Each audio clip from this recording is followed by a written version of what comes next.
네, 잘 지냈습니까? 2021학년도 1학기 한국현대문학 입문 두 번째 강의 시작하겠습니다. 계몽의 시대, 계몽의 문학. 오늘은 혈의누를 집중적으로 살펴보겠습니다. 지난번에 화상 강의를 통해서 일부 얘기를 했으니까 화상 강의 때 얘기하지 않았던 지점들 그리고 강조해야 할 점들을 집중적으로 얘기하도록 하죠. 물론 보는 사람에 따라서 정말 다양한 해석이 가능하죠. 여러분들도 독자적으로 여러분들의 목소리로 이 혈흔우를 읽어낼 수가 있을 겁니다. 내가 늘 강조하지만 다른 사람들의 이야기, 그 사람이 아무리 권위가 있다 하더라도 다른 사람들의 이야기는 참조만 해야 됩니다. 여러분들의 목소리로 직접 얘기하는 게 제일 중요하다는 점 꼭 기억하기 바랍니다. 그리고 계몽의 시대, 계몽의 문학이라고 했는데 계몽이란 무엇인가 대단히 중요하죠. 이 계몽의 시대에 관해서는 작년도 1학기 이 시간 현대문학 입문에서 집중적으로 논의했습니다. 그 영상을 참조하기 바랍니다. 칸트의 계몽론부터 시작해서 계몽의 문학까지, 그리고 계몽의 문학이란 무엇인가까지 얘기했으니까 강의를 참조하면 많은 도움이 될 것입니다. 이제 여러분들 찾아서 공부를 해야죠. 출석부터 부르겠습니다. 출석 부르기 전에 지난번 1강 독립신문과 소년 그리고 해에게서 소년에게를 얘기했었는데 그 댓글을 달지한 사람들이 많아요. 왜 이렇게 많나? 김대현, 김준호, 김준효, 박세민, 박준기, 변승우, 심유빈, 정진성, 최시원. 남학생이 압도적으로 많네. 그렇지 않은가? 이렇게 한두 번 지나치다 보면은 따라잡지 못합니다. 똑같은 출발선에 선 것 같지만은 한두 번 이런 과제 수행을 빠뜨리다 보면은 다른 동료들로부터 아득히 멀어지게 될 겁니다. 내가 늘 강조하지만 대학에서의 문학 공부가 꼭 필요한 거 아닙니다. 여러분들이 이 언어와 문학을 하기로 마음 먹었었는데 대학 들어와 보니까 썩 나에게 어울리지 않더라 라고 생각하는 사람들은 빨리빨리 생각을 바꿔야 됩니다. 세상에는 할 일이 많습니다. 집중적으로 공부를 해낼 능력이 없다 싶으면 다른 일 하는 게 훨씬 좋습니다. 여러분들의 인생에도 그렇고요. 충심 어린 충고였습니다. 네, 강상민, 강서영, 광민채, 권방경, 권지윤, 지훈 씨가 맨 마지막에 댓글을 올렸나? 김규환, 김다원, 김대현, 대현 씨 빠뜨리지 말기 바랍니다. 김리아, 김세연, 김소은, 김수정, 김시연, 김이슬, 김준효, 문효정, 박세민, 박세영, 박준기, 변승우, 심유빈, 우채연, 윤정희, 이소윤, 이솔, 이예림, 이은재, 이은지, 이지영, 이채연, 이현민, 임송미, 임재연, 임채린, 장민주, 정세윤, 정슬아, 정진성, 정현, 조이경, 진보라, 최시원. 최시원 어디서 많이 들어본 이름인데, 시원 스쿨인가 하는 뭐 어학 그 학원이 있죠. 그래서 익숙한가 보다. 시원 씨 유튜브 강의 잘 보고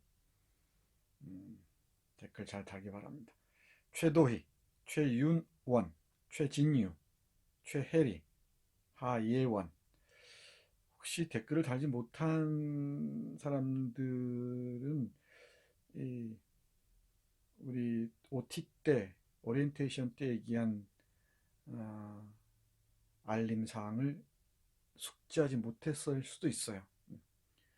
다시 화상 강의 때 얘기하도록 하겠습니다. 여러분들 댓글에 대해서 하나하나 피드백을 못합니다만은 제가 꼼꼼히 읽고 있다는 점 기억하기 바랍니다. 누군가 얘기했듯이 나를 주어로 해서 나의 목소리로 나의 얘기를 하는 게 중요하다는 점 다시 한번 강조합니다. 혈윤우를 여러분이 다 읽었을 테니까 이제 그 혈윤우에 대해서도 여러분들이 독자적으로 읽을 수 있는 힘을 키워가야죠.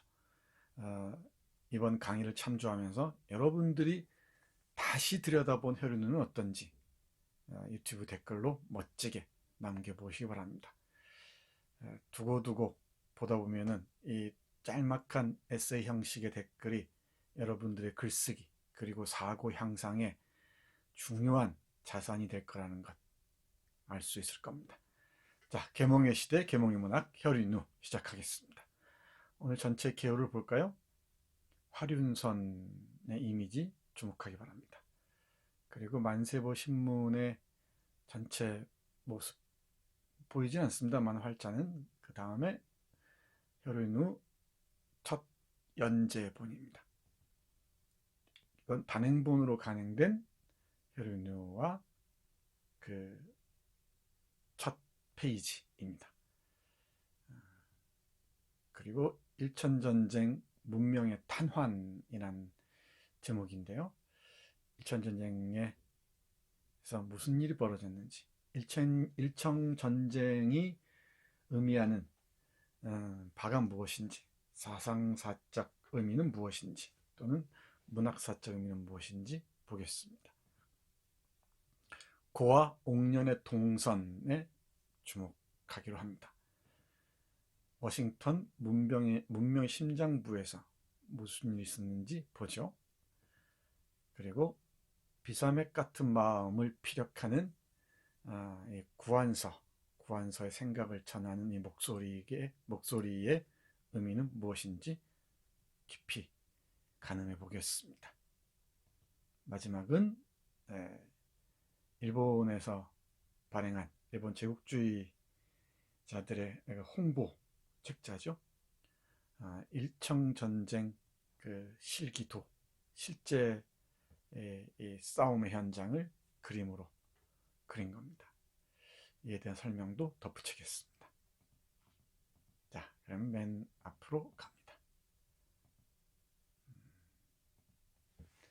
만세보 신문, 독립신문부터 시작했었죠. 신문의 간행, 신문과 문학과의 긴밀한 관련성에 대해서는 제1강에서 얘기를 했습니다. 특히 이 신문에 이제 소설이 연재되면서 소설이 근대 계몽기에 중요한 역할을 하게 되죠. 한번 떠올려 보세요. 다시 신문의 1차적인 목표는 뭐라고요? 돈을 버는 거죠. 돈을 벌기 위해서는 광고를 확보해야 되죠. 광고를 확보하기 위해서는 독자층을 확장해 나가야 되죠. 독자층을 확장하기 위해서는 독자들에게 흥미진진한 아이템을 제공할 수 있어야 되죠. 그 흥미진진한 아이템을 제공할 수 있는 글쓰기 방식이 소설이었던 것입니다. 그래서 이제 소설이 신문이라는 뉴 미디어에 실리기 시작합니다. 그러면서 이제 소설은 이른바 근대적인 매체의 총화로 떠오르기 시작하죠.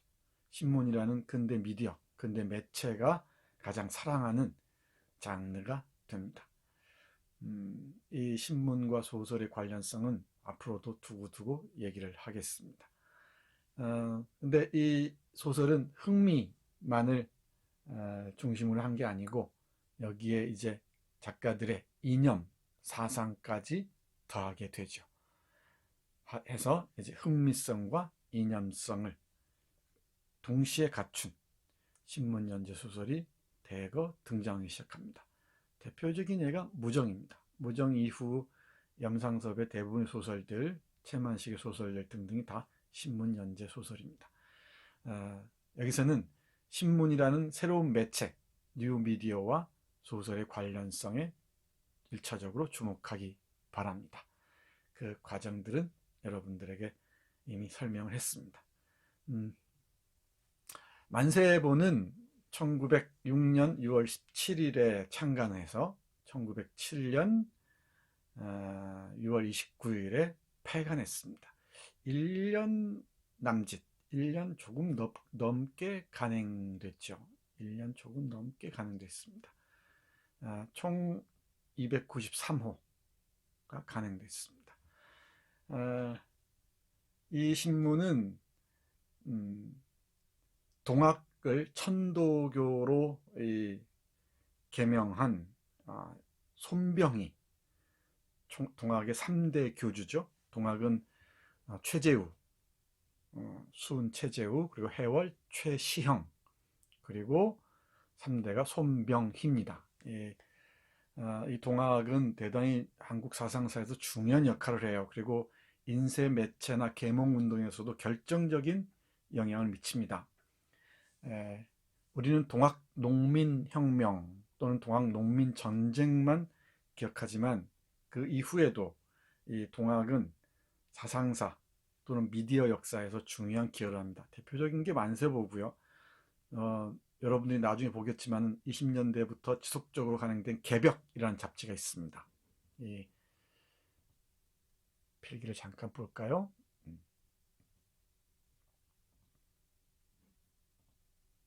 개벽이라는 잡지가 있어요.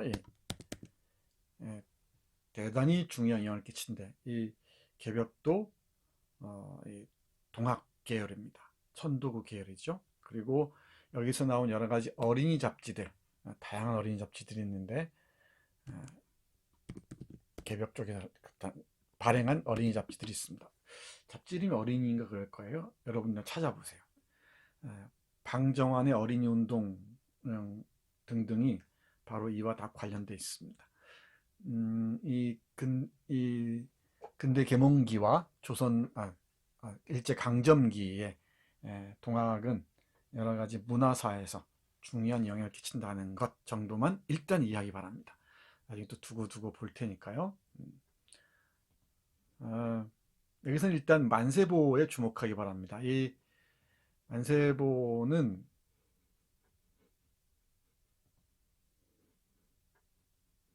이게 어디 갔지? 이 만세보는 동학 이름을 바꾼 천도교의 교주, 3대 교주 손병희가 주도해서 간행된 신문인데 대단히 민족주의적입니다. 여기서 주목할 게 있어요. 조심해야 될 게 이때 만세보의 주필이 이인직이었어요. 근데 이인직을 우리는 딱 머릿속에 떠올릴 때 친일파, 이완용의 비서, 그리고 나라 팔아먹는데 이완용의 앞잡이로서 혁혁한 기여를 한 자, 이 정도로 기억하잖아요. 근데 처음부터 그랬던 건 아닙니다. 이 점에 주목을 해야 됩니다. 이 만세보는 처음에는 또 동학의 한 갈래에서 나가서 이 나라를 팔아먹던 자들이 있었죠. 일진회잖아요. 일진회 들어봤죠. 이용구를 중심으로 한 일진회가 있었는데 그 일진회를 비롯한 친일파들을 신랄하게 비판하는 글들을 많이 실어요. 만세보에는. 근데 이 만세보의 주필, 주로 글을 쓴 사람이 이인직이었거든. 그러니까 이 만세보 전체 이 논조는 일본의 조선 침탈에 대해서 저항적이었다는 점을 1차적으로 기억해야 됩니다. 그리고 이제 만세보에서 일단 장사도 해야 되니까, 신문도 팔아야 되니까 이인직이라는 작가를 주필로 모신 거지. 그런데 이인직의 소설을 보면은 친일적인 색채가 강한 건 사실이에요. 사실인데 이 만세보의 지배적인 논조는 그렇지 않다는 점 1차적으로 기억하기 바랍니다. 그리고 친일적이라고 얘기하지만 그건 우리가 사후에 평가하는 것이고, 독립협회를 중심으로 해서 독립협회 운동 기억하죠? 찾아서 확인하세요. 이 독립협회가 1898년, 99년 아주 중요한 그 민중 운동을 이끄는데, 이 독립협회를 주도했던 사람들, 윤치호나 이런 많은 사람들이 있는데, 이 사람들이 다 중국으로부터의 독립을 앞세우고 정말 자주 독립국가를 수립하고자 했어요. 뭐 이승만도 마찬가지고요. 다 독립협회 멤버들입니다. 주시경도 독립협회 모임에서 이 연설을 하고 그러죠. 아마 맞을 겁니다. 제 기억이 정확한지는 여러분들이 확인하기 바랍니다. 이 독립협회에서 어떤 일이 있었는지 아십니까? 1899년에 여러분들이 잘 아는 이토 히로부미가 청나라에 가는 길에 조선에 들러요. 그때 1899년에 독립협회에서 이 이토 2등 방문, 이토 히로부미에게 은으로 만든 접시를 선물합니다. 선물하면서 동아시아 평화를 위해서 애쓰는 이토를 영웅으로 대접을 해요.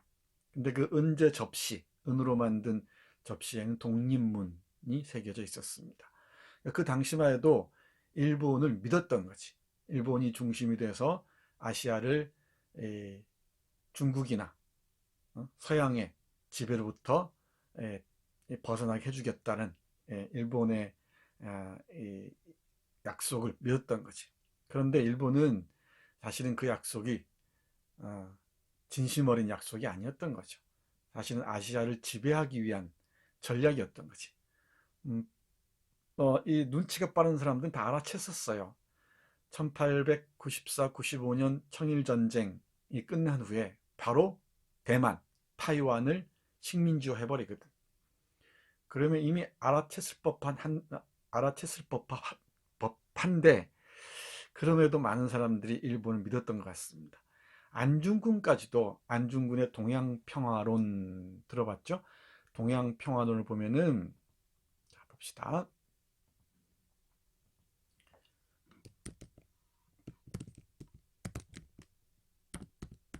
안중근의 동양평화론 대단히 중요한 이 문건인데, 이토 히로부미가 약속한 동양평화 이 선언을 믿었던 것 같아요. 근데 거기에 대한 배신감이 컸죠. 1909년에 1909년 10월 29일이죠. 10월 29일 맞죠? 이 안중근이 이토 히로부미를 쏜 결정적인 이유가 배신감입니다. 일본이 을사보호조약, 을사보호늑약이라고 그러죠. 을사늑약을 통해서 조선을 점점 침탈하는 걸 보고서 안중근이 분개한 거죠. 다 거짓말만 내뱉는다는 것이지. 이토 히로부미에 대한 이 배신감이 안중근의 총탄을 불렀다고 해도 과언이 아니죠. 어찌됐든 이 시점 1906년 7년 시점에서만 해도 그래도 일본을 좀 믿는 게 있었던 것 같아요. 이미 을사늑약도 지났고 정미 7조약도 지났고 했는데도 일본을 신뢰한 사람이 있었던 것 같습니다. 그런데 이제 이쯤 되면은 일본이 타이완에 이어서 이 조선을 식민지화할 것이라는 것, 강제 병합할 것이라는 것이 분명해졌죠. 그럼 알아채야지. 알아챈 사람들은 식민지 제국주의와 싸워나가죠. 그런데 알아챘으면서도 자신들의 생각을 바꿔버리는 사람들이 있습니다. 이른바 변절하거나 전향해버리는 것이죠. 독립협회를 주도했던 윤치호 같은 사람들이 대표적이에요. 바로 이 친일파의 선두주자가 되죠. 그리고 이 이인직도 그나마 급진개혁파에서 어떤 조선의 자주 독립을 꿈꿨었습니다. 우리 구한서의 목소리를 들으면 알 수가 있습니다. 그런데 이 1907년 6월 29일 이 만세보가 재정난, 자금난으로 어려워져서 대한신문이라는 친일신문으로 이 신문에 팔리거든. 그때 바로 이인증 갈아타면서 이제 친일 전선에 나서는 거지. 그리고 우리가 잘 알다시피 이완용의 충직한 비서가 돼서 조선 왕조를 일본에 바치는데 아주 큰 공을 세우죠. 그 공을 인정받아서 일본으로부터 벼슬을 받고 떵떵거리며 잘 삽니다. 1916년에 죽는데 이인직의 장례식이 거창했죠. 그런 점에서는 대단히 이인직은 신랄한 비판의 대상이 되어야 됩니다. 내가 다시 여러분께 묻습니다. 여러분이라면 어떤 선택을 했을 것인가? 그 질문에서 우리는 이인직의 비판이 시작돼야 돼요. 친일파 비판이 시작돼야 돼요. 그래야 비판이 설득력을 얻습니다. 이렇게 부와 명예를 보장해 줄 테니까 우리가 원하는 글 쓰고 우리가 원하는 일 해 라고 일본 제국주의 이 끈앞풀들이 얘기한다면, 그리고 수많은 이 관직과 아주 높은 관직과 많은 돈을 들고 온다면 여러분들은 그 유혹을 당당히 뿌리치고 이 풍찬 노숙하면서 독립운동 전성에 나설 수 있었을 것인가? 아니면 침묵하면서 어려운 삶들을 근근히 이어갔을 것인가? 바로 그 지점에서 이인직을 비롯한 이 매국노들을 비판할 수 있는 힘이 생깁니다. 우리가 공부해야 하는 이유도 그것 때문이죠. 그런 어떤 그 불의에, 부당한 일에 쉽게 빨려 들어가는 그 정신세계를 어떻게 해서 습득했는가? 교육이 중요한 이유는 이런 윤리, 정신을 훈육하는 데 있죠. 가르치는 데 있습니다. 옳고 그름이 무엇인지를 판단하는 힘을 갖게 해야 되죠. 그렇지 않고 네 명예를 위해서, 네 돈벌이를 위해서 공부해야 된다 라고 가르치다 보면 이 체계가, 시스템이 다 무너지는 거예요. 정의를 구성하는 이 큰 기둥이 다 무너져 버리는 겁니다. 우리는 매국노나 친일파들을 쉽게 비판하면서도 우리 한국 교육의 큰 흐름은 뭡니까? 경쟁이지. 경쟁에서 승리해서 시험 잘 보고, 사법시험 잘 보고, 행정고시 잘 보고 하면은, 그리고 대기업 시험 잘 보면은, 잘 봐서 돈 잘 벌고 명예 얻으면은 다 흉기가 되지, 대부분. 이런 이번 LH 사태를 보면서도 잘 보세요. 그 공기업이라는 이른바 그 신의 직장에 들어가서 하는 짓이 저런 짓이란 말이야. 물론 다 그렇지는 않겠지만. 그 윤리 감각을 배우지 못했기 때문입니다. 내가 공부 잘해서 내가 좋은 직장에 왔는데 내가 무슨 짓을 하든 니들이 무슨 상관이야 이거지. 판사, 검사 이런 사람들 보세요. 내가 공부 잘해서 시험 잘 봐서 이랬는데 니들이 무슨 상관이냐. 또 고위 공무원들 보세요. 이런 자들이 어떻게 이인직을 비판하겠는가. 문학을 공부한다는 것은 대단히 힘겨운 일입니다. 옳고 그름에 대한 판단을 끊임없이 질문당하거든. 그래서 이 말로만 비판하기는 참 쉬워요. 근데 자기 존재를 건 비판은 대단히 어렵습니다. 그 질문부터 시작해야 돼요. 늘. 우리는 역사적으로 후대에 살았으니까 앞세대에 산 사람들의 잘못을 어쩌면 쉽게 비판할 수 있는 자격을 부여받은 것처럼 생각하죠. 그렇지 않습니다. 역사와의 대화는 지금 여기에서 대화해야 돼요. 지금도 그런 일이 벌어진다니까. 일본의 대기업에서 만든 재단이 있단 말이야. 재단. 그리고 일본 문부성에서 만든 재단이 있단 말이야. 그 재단에서 돈 줄 테니까 이런 논문 쓰고 일본 극우 세력들의 이야기를 옹호하는 글을 쓰고 말이야. 그리고 이 일본 침략을 미화하는 글을 쓰라라고 요구하면은 여러분들은 어떤 선택을 할 것인가? 마크 램지어 하버드 대학 교수, 미쓰비시에서 키운 교수죠. 그 교수가 위안부를 부정하는 논문을 쓰잖아. 여러분은 이 램지어 교수를 비판한단 말이야. 그런데 여러분에게 만약에 미쓰비시에서 전범 기업인 미쓰비시에서 그런 이 작업에 들어온다면 여러분은 딱 뿌리칠 것 같은가? 어떨 것 같아요? 채윤 씨, 채연 씨, 어떨 것 같은가? 수정 씨는 어떨 것 같아요? 임재연, 재연이 어떻게 할 것 같은가? 당신 이 아주 유명한 대학에 교수 시켜줄 테니까 그 정년 보장해주고 해줄 테니까 우리 이런 걸 써봐라. 우리 그런 거 기억납니까? 그 가습기 살균제 얘기. 이 서울대 교수들이 사인해 주는 거예요. 그 왜 몰랐겠는가? 그런 얘기는 수없이 많습니다. 이 전문가라 자신의 양심과 어떤 이 윤리 감각을 갖추지 못한 학자들이 많아요.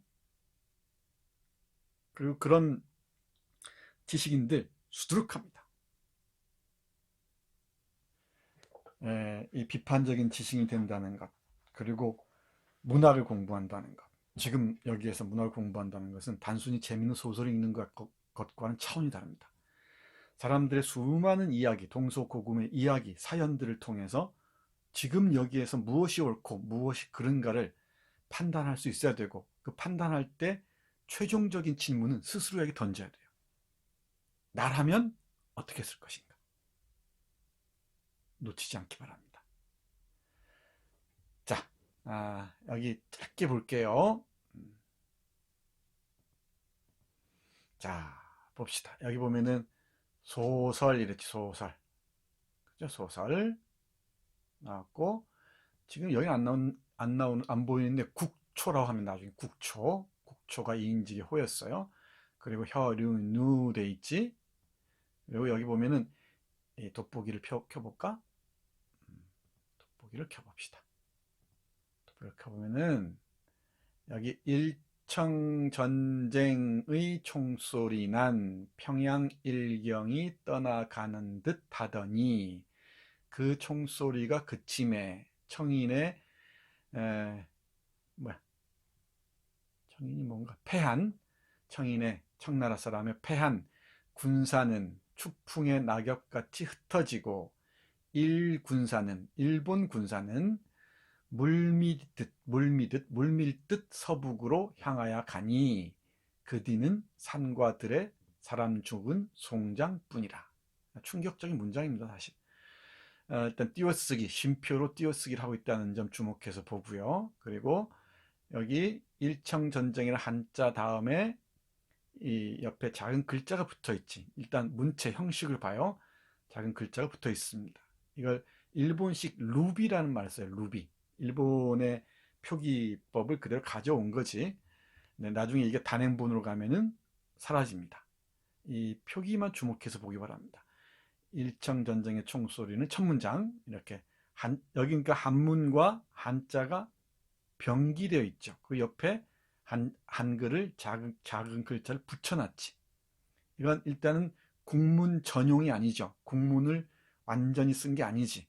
국문 전용이 아니고 국한문 혼용입니다. 국문과 한문의 혼용인데 일단 한글을 옆에 작은 글자로 붙여 두었다는 것, 그리고 쉼표를 이용해서 띄어쓰기가 이루어지고 있다는 것. 동일신문에서 봤었죠. 대단히 중요합니다. 일본어의 영향도 있을 것 같지만은 특히 독립신문과 연속선상에서 보세요. 그리고 여기 보면 대화가 행가리도 잘 돼 있죠. 보면은 옥년아 옥년아 옥년아 옥년아 죽었느냐 살았느냐 죽었거든 죽은 얼굴이라도 한번 다시 만나보자. 옥년아 옥년아 살았거든 어미 애를 그만 썩히고 엄마 애를 그만 썩히고 어서 바삐 눈에 보이게 하여라. 이 대화들이 바로 등장해요. 그리고 행가리를 통해서 이런 내가 텍스트의 물질성 얘기했었죠. 이걸 눈으로 본다는 것은 대단합니다. 혁명적이에요. 근데 여기 이런 데 보면은 바로 여기 보면은 여기도 이 한글의 이게 만세보의 특징이에요. 만세보의 여러분 눈에 안 보이겠지만은 여기 한문이 있고 옆에 작은 글씨로 한글이 달려 있어요. 근데 행가리 뭐 이런 쭉 줄글러 있죠. 한문입니다, 대부분. 근데 여기 행가리가 이루어져 있다는 것들 부분 볼 수가 있습니다. 자, 여기 만세보라는 이 신문 제호부터가 시사하는 바가 많지. 만세는 황제만이 부를 수 있는 거라고 그랬죠. 만세보의 창간 의도는 좀 주목해야 됩니다. 아무튼 여기 만세보에 실린 이 소설 혈인누의 첫 모습은 이래요. 이걸 딱 여러분들이 눈에 담아둬야 됩니다. 첫 장면을. 1906년 7월 22일 22일에 첫 연재된 소설 혈인누가 이런 모습이었구나. 사파가 실려 있죠. 사파가 실려 있고 이렇게 쭉 진행됩니다. 어떤 체제인지 알아볼 수 있겠죠. 이런 걸 잘 봐야 됩니다. 근데 뒤에서 이제 좀 더 꼼꼼하게 봅시다. 일청전쟁의 총소리의 의미가 무엇인지 집중적으로 보겠습니다.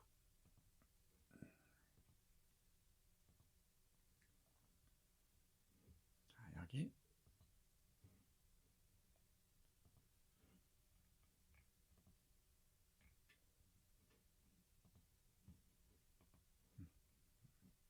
이면으로 왔습니다.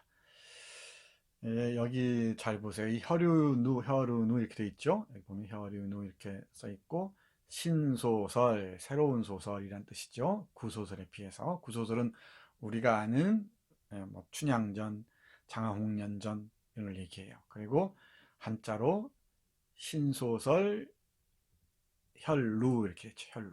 피눈물 이렇게 되어 있습니다. 혈유누 그러면 일본식 표기죠. 혈루 이래야 되죠.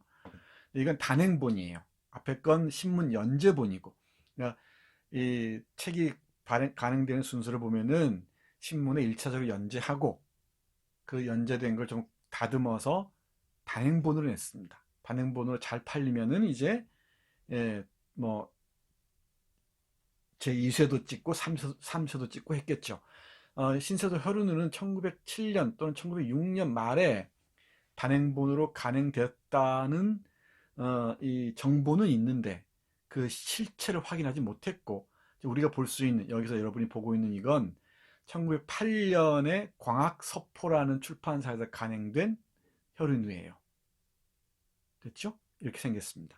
그러니까 이게 이제 소설이라는 상품이 생산되는 과정, 유통되는 과정을 잘 보여주지. 1차적으로는 신문에 연재돼서 신문 독자들을 만납니다.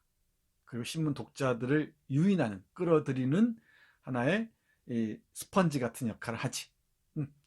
그래서 우리가 드라마 안 보면 얘기가 안 되듯이 이 당시 이른바 문자를 아는 사람들은 연재 소설을 읽지 않으면 얘기가 안 됐다고 하죠. 이건 80년대까지 계속 이어집니다. 그리고 글자를 모르는 사람들 이 당시에 옆에서 읽어줬었어요.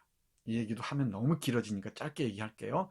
조선시대에 글을 읽어주는 사람들이 있었거든. 강담사라고 해서 문맹률이 높았으니까. 이 시기도, 혈흔의 시기에도 문맹률이 아주 높았죠. 문맹률이 아마 90% 훌쩍 넘었을 거예요.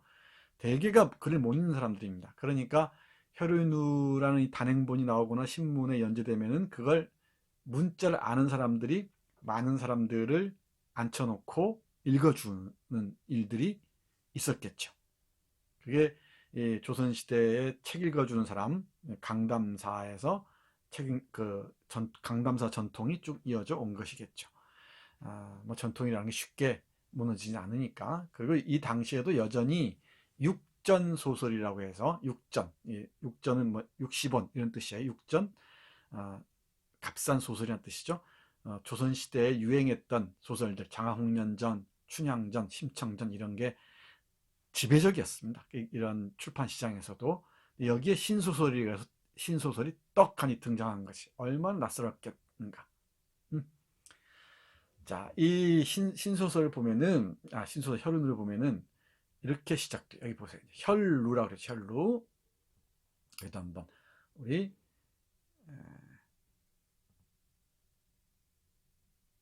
돋보기를 봅시다. 일청전장의 총소리는 앞에서 신문에서 봤던 한자가 사라져 버렸지. 일천전장의 총소리는 평양 일경이 떠내려가는 듯하더니 쉼표가 싹 사라졌죠. 그렇지? 쉼표가 있었는데 이 일본에서 주로 쓰는 표시거든. 쉼표는 평양 일경이 떠나가는 듯하더니 그 총소리가 그침에 사람의 자취는 끊어지고 산과 들의 비린 티끌뿐이라. 달라요. 앞에 문장하고 많이 이게 가다듬습니다. 행을 바꾸고요. 평양성의 모란봉에 떨어지는 저녁빛은 뉘엿뉘엿 넘어가는데 저 햇빛을 붙들어 매고 싶은 마음에 붙들어 매지는 못하고 숨이 턱에 단 듯이 갈팡질팡하는 한 부인이 나이 30이 되락말락하고 얼굴은 분을 따고 넣은 듯이 흰 얼굴이나 인정없이 뜨겁게 내리쪼이는 가을볕에 얼굴이 익어서 선행도빛이 되고 걸음거리는 허동지동 하는데 옷은 흘러나려서 젖가슴이 다 드러나고 치맛자락은 따에 질질 끌려서 걸음을 걷는 대로 치마가 밟히니 그 부인은 아무리 급한 걸음걸이를 하더라도 멀리 가지도 못하고 허동거리기만 한다 이랬습니다. 이게 근대 문학의 문을 연 신소설 첫 문장이에요. 앞에 이것 보세요. 이 한자가 있고 없고 이 차이, 그 쉼표가 있고 없고 이 차이. 알겠죠? 그리고 여기 보면은 30이 되락말락하고 이쪽 이어지는 부분들도 한번 잘 비교해서 보시기 바랍니다. 대단히 충격적인 문장으로 받아들여졌던 것 같습니다. 자, 여기서 내가 주목할 게 뭐냐면은 한국 근대사에서 그리고 한국 근대 문학사에서 또는 한국 근대 사상사에서 일천전쟁을 표기를 하죠. 청일전쟁이 맞는데 일본식 일본 입장에서 얘기하는 거죠. 근데 이 당시는 다 일천전쟁이라고 했습니다. 일청전쟁의 총소리, 이 총소리, 그리고 이 총소리가 한국 근대의 이 뭐랄까요, 출발과 그 도달점을 예견하는 메타포로 보입니다. 청일전쟁의 총소리가 한국 근대 문학사를 알리는 신호탄 같은 게 되지. 앞에 독립신문에서는 근대 문학에서 글쓰기 문제와 그죠? 글쓰기 한글 전용의 문제와 관련 지었다면 문학 소설사에서는 이제 일청전쟁의 총소리가 이제 격발하는 것이죠. 이 총소리가 옥년이의 여행을 알리는 신호탄이 되는 거예요. 일천전쟁은 그리고 일본, 잘 보세요. 일본이 있죠. 새로운 제국이지. 그리고 중국이 있습니다. 기울어지는 제국이죠. 이 동아시아에서 패권 싸움을 벌인단 말이야. 신제국과 구제국이. 이 패권 싸움에서 일본이 승리합니다. 승리하면서 이제 문명 개화의 길로 나아갔던 일본이 아시아를 식민지화하겠다는 그 야욕을 구체하게 되는 결정적인 계기가 돼. 앞에서 얘기했듯이 일천전쟁이 끝난, 청일전쟁이 끝난 중국과 전쟁이잖아. 1895년에 바로 시모노세키 조약에 따라서 대만을 할양받아 식민지로 점유하게 되지. 그리고 일천전쟁 후에 이 조선을 거의 반쯤 식민지화하지. 그러고 난 다음에 러일전쟁, 1904년과 5년이죠. 러일전쟁 직후에 바로 을사늑약을 통해서 통감부를 세우고 이토 히로부미가 통감으로 부임하면서 실질적인 식민지로 전락합니다.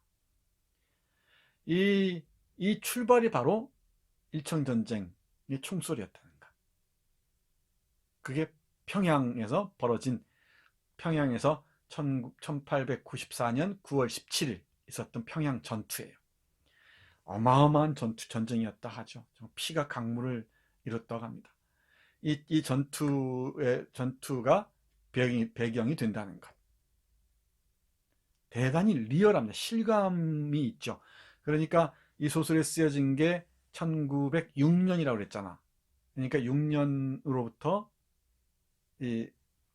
소급하면, 계산하면 10년 전이 되는 셈이죠. 10년 전 일청전쟁을 배경으로 해서 조선의 어떤 그 상황들을 아주 현실감 있게 그려내고 있다는 것이지. 이걸 두고 총탄, 뒤에서 보겠지만은 일본이 총탄을 맞았으니까 친일 소설이다. 그리고 이노우에 정상 군의관이 옥년을 구해줬으니까 친일 소설이다. 대판에서 일본 부인이 옥년을 키워줬으니까 친일 소설이다. 이러면 곤란해요. 이런 곤란합니다. 그건 근대화를 꿈꾸었던 개화파들에게는 일본이 하나의 모델이었어. 예외가 없습니다. 예외가. 물론 이제 그 사이에 수구파가 있었고요, 개화파가 있었고, 그 중간에 중도 개화파가 있었습니다. 균형을 잡는 개화파들이죠. 대표적인 게 신채호, 박은식 이런 사람들입니다. 신채호, 박은식, 장지연 이런 대표적인 사람들이 있습니다. 이른바 중도 개화파로 얘기할 수가 있죠. 중도 개화파들도 있었지만은 주요 큰 흐름은 일본을 하나의 모델로 해서 서양화, 근대화, 문명개화, 부국강병을 꿈꾸는 게 급진개화파들의 큰 흐름이었습니다.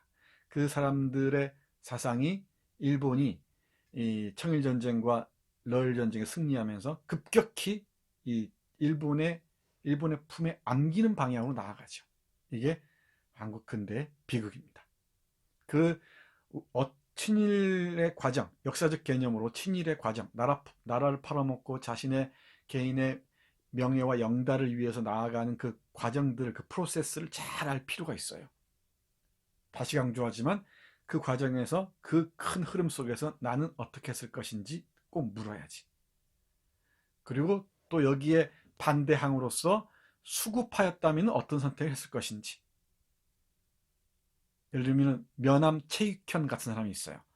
최익현 같은 사람들은 면함 최익현 찾아보세요. 이런 사람들은 수구, 일본 놈들은 그야말로 이 양의 탈을 쓴 늑대 같은 놈들이다 라고 하면서 철저하게 비판하는 세력들이 있습니다.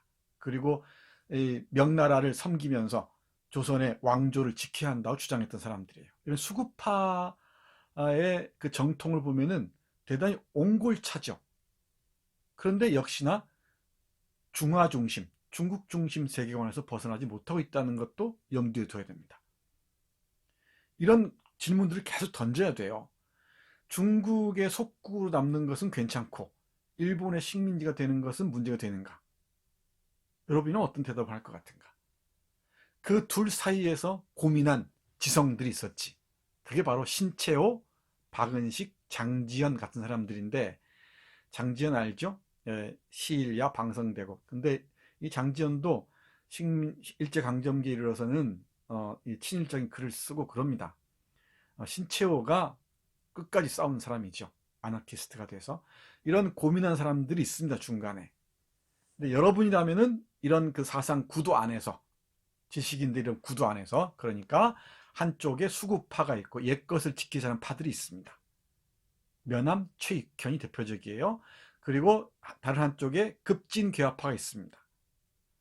뭐 박영효를 비롯해서 이른바 갑신정변을 일으켰던 사람들부터 시작해서 육일준, 뭐 윤치호 쭉 와서 이인직 이런 사람들까지 다 포함합니다. 이런 급진개화파들이 있습니다. 그리고 가운데 중도개화파가 있습니다. 또는 온건개화파 이러죠. 천천히 개화의 길로 나아가자. 우리 것을 지키면서 나아가자. 그런데 제일 좋은 건 이 가운데의 축이겠지. 근데 이게 힘을 얻지 못하면 어떻게 될 것 같은가? 이게 문제가 되죠. 이런 고민들을 여러분들이 해야 됩니다.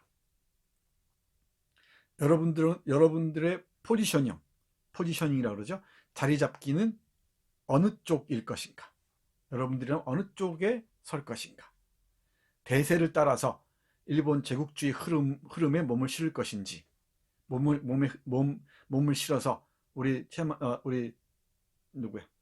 최남선이 해에게 소년에게서 얘기했듯이 그 소년처럼 바다를 건너서 바다와 만나서 문명 세계로 나아갈 것인지, 조선 것을 놓치지 않고 그럴 수 있을까?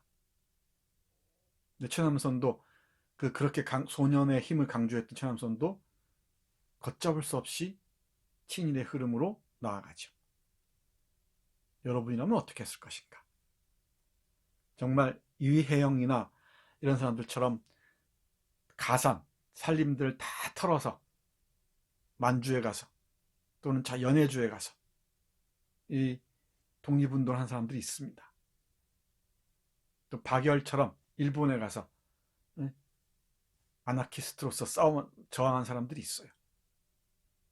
그 반면에 많은 사람들은 일본이 얘기하는 문명화의 길로 접어들지. 그 대결은 만만치가 않습니다. 이 문학사의 고민도 여기에 있습니다. 나중에 이제 얘기하겠지만 많은 우리 문학자들이 부산에서 배를 타고 현해탄, 대한해협을 건넙니다. 그 마음이 어땠을지는 나중에 우리가 또 볼 예정입니다. 일청전쟁의 한복판에 있었다는 점 꼭 기억하기 바랍니다. 필기가 너무 지저분하다, 그지? 잘해야 되는데, 깨끗하게 해야 되는데. 일단 보이죠? 무슨 얘기인지는? 네. 레이저 포인터로 해볼까? 여기 또 보세요. 이게 일청전쟁 요도입니다. 일본에서 만든 겁니다. 근데 일청전쟁이 잘 알다시피 동학농민혁명이 발단이 됐다 그랬죠. 그래서 이 조약에 따라서 어떤 조약인지 한번 따져보세요. 조약에 따라서 이 청나라가 청군이 오니까 일본군도 이 동학군을 진압하러 온 거지. 여기서 물어야 할 게 뭐야? 조선 내부의 이 권력 투쟁, 그리고 그 당시 권력 핵심에 있었던 자들이 있죠. 대원군과 이 민비의 싸움들, 이 고종을 둘러싼 악의 다툼들, 정말 그 안으로 부패할 대로 부패했고, 조선 내부 권력이 정말 타락하기 이를 데가 없어. 타락이 극에 달했었지. 그 당시 매천 황현이 쓴 매천야록 같은 걸들 보면은 적나라하죠. 얼마나 부패하고 타락했는지. 이 나라가 망하는 건 그냥 망하는 게 아닙니다. 이 내부가 망하니까 골마 터지니까 이게 망하는 거지. 그러니까 자기 나라에서 자기 백성들이 이 외침을 막고 이 외국의 일본이나 중국의 침략을 막고 나라를 지키면서 백성들을 편안하게 하자. 보국안민 그랬잖아. 척양 척외 이런 말 들어봤나요?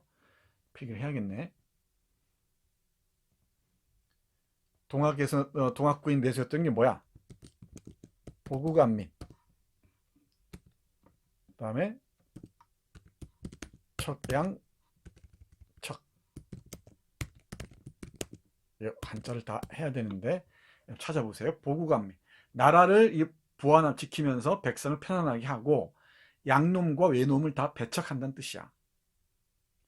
그러고서 이렇게 싸움에 나선 사람들을, 이 민중들을 관군이 이기지 못하니까 밖에 군사를 부르는 거야. 그러니까 청나라 군대를 부르니까 일본군도 당연히 오는 거지. 왜 니들만 가느냐. 그래서 여기서 이 땅에서 벌어지는 거예요. 전쟁이 대부분이. 대표적인 전쟁이 어, 여기 이 성완이라는 곳 있죠. 성완. 경기도 성완. 평택 쪽에 있는 성완의 앞에 풍도라는 그 섬이 있어요. 여기서 벌어진 청나라군과 일본군의 풍도 해전이 있습니다. 여기서 일본이 승리하죠. 다 승리하죠. 그리고 이 평양에서 또 대전투가 벌어져요. 청군과 일본군이. 이게 뭔 짓이야, 이게. 그리고 여기 웨이하이웨이라는 데서 벌어지고요. 이때 따렌이라는 곳에서 벌어집니다. 중국 땅에서도 벌어지지만은 여기 황해를 중심으로 해서 풍도와 이런 평양에서 이런 전쟁이 벌어져요. 그러니까 여러분들이 한번 물어보세요. 조선의 그 권력의 핵심들이 무슨 짓을 했길래 외세를 불러들여서 이 조선 땅을 전쟁터로 만드냔 말이야. 이 질문 던지지 않을 수가 없죠. 뒤에서 이건 꼼꼼하게 얘기를 하겠습니다. 이런 역사들을 잘 들여다봐야 됩니다. 잘. 그래서 이 일청전쟁 총소리가 우리의 근대 비극적 출발을 알리는 이 신호탄이었다는 것. 또 총은 하나의 미디어죠. 무기도 미디어라 그랬지. 이 총과 더불어서 근대적 전쟁이었죠. 근대적 전쟁이 우리 조선을 정말 제국주의의 바다, 제국주의가 지배하는 바다로 내 동댕이 친 거지. 여기 이 총소리에 내몰린 고아 옥년이가 이제 이 바다를, 인천을 떠나서 워싱턴까지 갑니다. 그리고 이 총과 더불어서 근대 문명들, 우리 얘기했었죠. 근대적 미디어들, 신문, 전보, 편지, 그죠? 이런 게 바로, 그리고 또 이 화륜선, 기차, 이런 미디어가 이 소설의 그 리얼리티죠. 소설의 리얼리티를 강화하는데 아주 중요한 기여를 합니다. 잘 떠올려 보세요. 총은 물론 오래전부터 있었지만, 그리고 물론 이때 총은 훨씬 더 개량된 거죠. 그리고 이 화륜선, 전기선, 기차, 또 뭐야? 신문이 없었다면, 광고가 없었더라면은 옥년과 아버지의 만남이 불가능하다 그렇지. 응? 미국에서, 화성돈에서. 그리고 편지 제도가 없었다면은 옥년이가 엄마 편지를 읽을 수가 없었겠지. 또 편지를 보낼 수도 없고. 그리고 화륜선이 없었다면 옥년이의 여행도 불가능하고. 그리고 옥년이 어머니도 진남포에서 부산으로 와서 친정아버지하고 요코하마 거쳐서 어디로 갑니까? 샌프란시스코, 워싱턴까지 가지. 어마어마한 여행이었습니다. 이 당시로는. 그죠? 그 여행이 가능했던 것이지. 근대적 제도와 소설, 이런 그 테마도 아주 재밌습니다. 자, 그 다음 볼까요? 이제 일천전쟁이 갖는 소설사적 의미, 하나씩 여러분이 잘 정리해 보기 바랍니다. 다음 페이지입니다.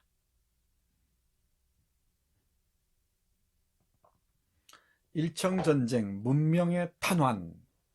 문명의 탄환이라는 표현을 썼는데, 내가 문명의 길로 내몬 게 바로 탄환이었다는 겁니다. 총탄이었다는 겁니다. 이 사진 아주 유명한데요. 잘 보일지 모르겠네. 평양 야전병원에서 적병의 치료이랬죠. 평양 야전병원에서 이 적병이 누구겠어? 청나라 병사지. 청나라 병사를 치료하고 있다, 이 말입니다. 일본 쪽에서 찍은 사진이에요.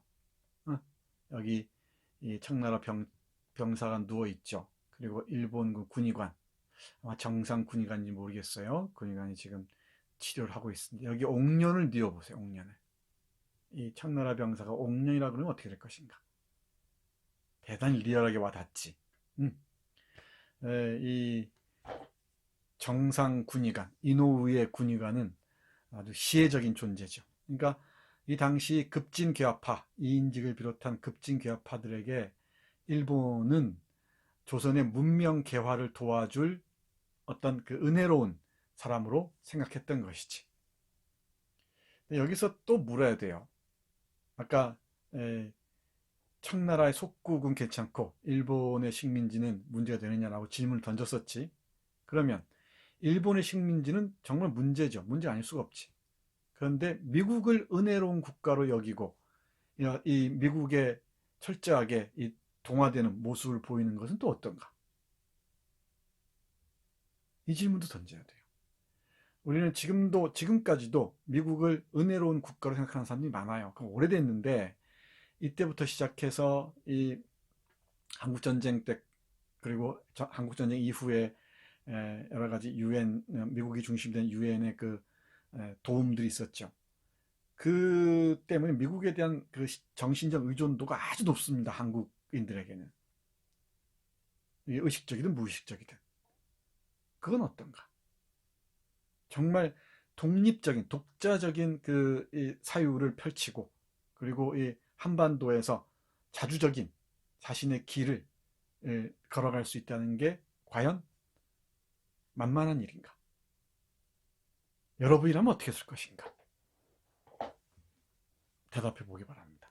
뒤에서 이 얘기도 잠깐 언급할 겁니다만은 재밌죠? 이 사진 아주 재밌습니다. 일청전쟁에는 일본 책에 수록되어 있습니다. 요즘 구글에도 돌아다녀요. 문명의 탄환이 옥년의 문명화의 길, 문명 개화의 길을 재촉했다는 의미에서 이렇게 제목을 달았습니다. 안 어렵죠? 이제 앞에 정리했으니까 어렵지 않습니다. 보세요. 근데 어쩌다가 이 나라가 이런 전쟁터가 돼버렸는지 우리 막동이의 입을 한번 빌려보겠습니다. 나라는 양반님네가 다 망하여 놓으셨지요. 상놈들은 양반이 죽이면 죽었고 때리면 맞았고 재물이 있으면 양반에게 빼앗겼고 계집이 어여쁘면 양반에게 빼앗겼으니 소인 같은 상놈들은 제 재물, 제 계집, 제 목숨 하나를 위할 수가 없이 양반에게 매었으니 나라 위할 마음이 있습니까? 입 한 번을 잘못 벌려도 죽일 놈이니 살릴 놈이니 오금을 끊어라 귀양을 보내라 하는 양반님 서슬에 상놈이 무슨 사람값에 갔습니까? 난리가 나도 양반의 탓이 옳시다. 일청전쟁도 민영춘이란 양반이 청인을 불러왔답니다. 청나라 사람들 불러왔답니다. 나리께서 난리 때문에 따님 아씨도 돌아가시고 손녀 아기도 죽었으니 그 원통한 귀신들이 민영춘이라는 양반을 잡아갈 것이 옳시다. 막동이가 이 청나라 군대를 불러온 게 잘못이었다. 민영춘이라고 얘기하죠. 일본 군을 불러온 것도 잘못이라고 얘기해야 맞지. 그죠? 그래야 맞는데 다른 쪽에서 순서는 민영춘이 청나라 군대를 불러오니까 일본에서도 우리도 들어가야 된다고 얘기했던 것이지. 빌미를 제공한 게 맞아요.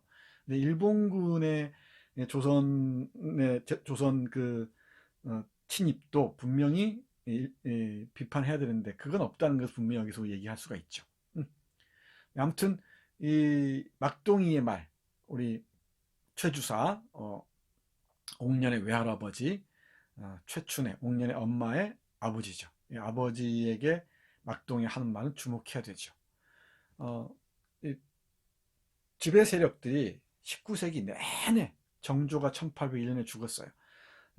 정조가 죽은 이후에 18세기 내내 이 권문세과들, 외척들하고 결탁해서 얼마나 이 백성들을 쥐어짰습니까? 삼정의 문란 같은 것 한번 머릿속에 떠올려 보세요. 전정, 군정, 황곡 이런 말 들어봤지.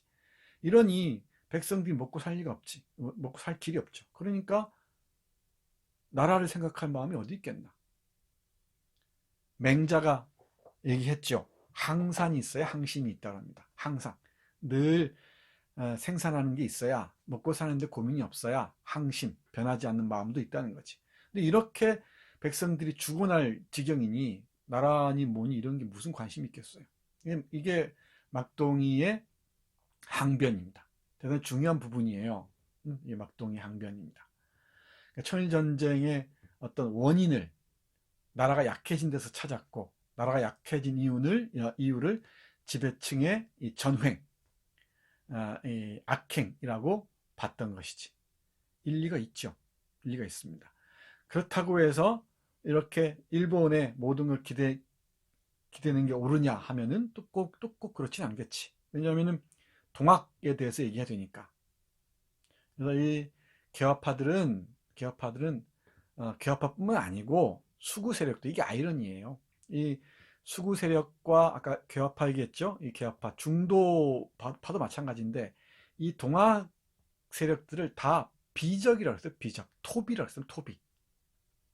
그러니까 나라의 반역한 도적놈들이 봤던 거지. 그러니까 여기에서 민중 의식이 성장하기가 쉽지 않았겠죠. 그리고 이 우금치 전투에서 그 피가 강물을 이루는 그 우금치 전투에서 수만의 그 민중들이 죽어나갔죠. 일본군의 총에. 이 무슨 비극적인 일이란 말입니까? 근데 이 민중들이 활로를 열지 못했어요. 그 정신만은 우리가 이어받아야겠죠. 인내천이라는 정신들. 동학 얘기는 다른 맥락에서 얘기를 해야 됩니다만은 여기 청일전쟁 관련돼 있으니까 짧게 언급합니다. 하늘의 마음이 백성의 마음이라 라고 주장하면서 만민 평등을 얘기하고, 그리고 이 지배 계층을 비판하면서 농민, 민중이죠. 대다수의 민중이 주인이 되는 그런 세상을 꿈꾸었던 동학 사상, 동학혁명이 지금도 살아있는 것 같습니다. 그 정신이 우리 시민 의식 속에는 살아있는 것 같습니다. 그런 동학 정신들이 다 이런 뭐 수구 세력에서 당연히 비난받았고요. 왜? 왕정의 대드니까. 그 괴화파들에게도 당연히 비판받았죠. 이 일본이나 양놈들하고 짬짬이를 해서 나라를 팔아먹는다는 의도를 간파했으니까. 이 중도 개파도 영 마땅히 여기지 않습니다. 저런 방법은 안 된다는 것이지. 온건하게 나아가야 한다는 쪽이죠. 신체는 나중에 바뀝니다. 신체는 나중에 폭력 투쟁으로 나아가요. 조선혁명 선언 같은 거 보면은 전 달라집니다. 1920년을 전후한 시기에는 완전히 달라집니다. 자, 이 부분 주목해서 보기 바랍니다. 그리고 아까 철환 얘기를 했습니다. 철환은 탄환이에요. 철환이 다리를 뚫고 나갔는데 군의관이죠.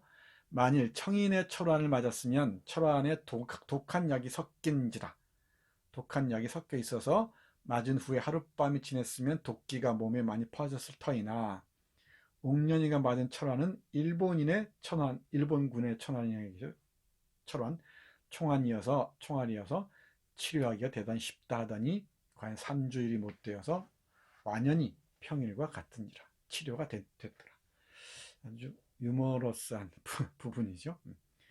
뭐 총탄의 적군 아군의 총탄의 차이가 있겠나? 청군 일군의 총탄의 차이가 있겠어요. 분명히 문명 개화에 앞선, 그에 비해서 중국은 문명 개화 실패했었죠. 계속 앞선 일본에 대한 옹호의 발언이죠. 이건 뭐 분명히 읽어낼 수가 있습니다. 자, 잠시 쉬었다가 오겠습니다. 자, 이 고와 옥년의 동선 보세요. 실질적 고아라고 얘기했죠. 어머니 아버지가 살아 계시지만은 그걸 모르고 10여 년을 10년 가까이를 떠돌았습니다. 이 대판을 거쳐서 워싱턴까지. 이 동선의 의미가 무엇인지 봐야 돼요. 자, 출발점은 별표 표시해 놨습니다. 다른 별표도 있는데 이건 내가 다른 문제 때문에 다른 쪽에서 이렇게 표시해 놓은 건데 그대로 뜨네요. 출발점이 어디예요? 여기. 펜을 가져오자. 출발점이 평양입니다. 평양. 평양에서 이 전투에서 상처를 입은 그 병사와 함께 인천으로 오죠. 이 인천에서 배를 타고 쭉 갑니다. 지도를 크게 보여줘야 되는데, 여기에서 대마도 지나서 이 시모노세키 지나서 사토네이까지 지나서 오사카, 여기가 오사카입니다.